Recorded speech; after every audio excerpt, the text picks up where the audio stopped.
Dans le village de Nyandou, entouré de baobabs majestueux et bercé par le chant des cigales, vivait un jeune homme nommé Kamao.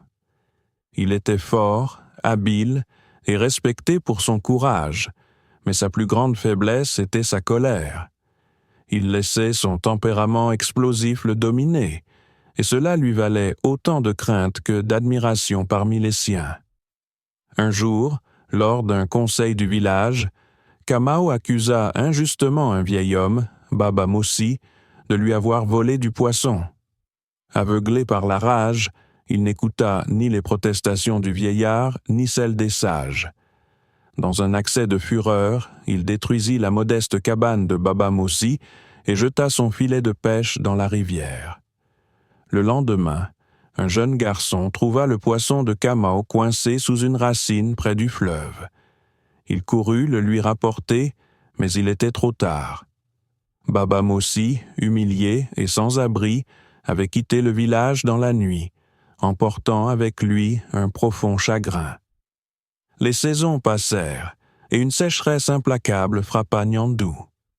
La rivière s'assécha, les récoltes flétrirent, et la faim s'installa.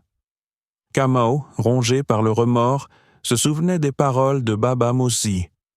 Une colère incontrôlée est comme le feu. Elle brûle tout sur son passage, même celui qui l'allume. Un soir, alors que le désespoir s'emparait du village, une silhouette fatiguée apparut au loin. C'était Baba Mossi. Il tenait dans ses mains des graines précieuses et des connaissances acquises dans un village voisin où l'on savait capter l'eau sous terre. Au lieu de la rancune, il offrit aux siens le savoir qui pouvait les sauver. Kamao s'agenouilla devant lui, les larmes aux yeux.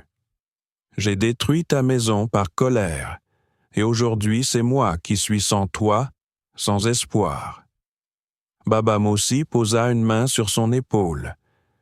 La colère détruit, mais le pardon reconstruit.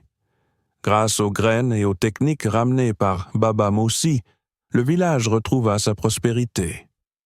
Kamao, transformé par cette épreuve, devint un homme humble et patient. Désormais, lorsqu'il sentait la rage monter en lui, il se rappelait que le feu de la colère ne fait que consumer ceux qui le nourrissent.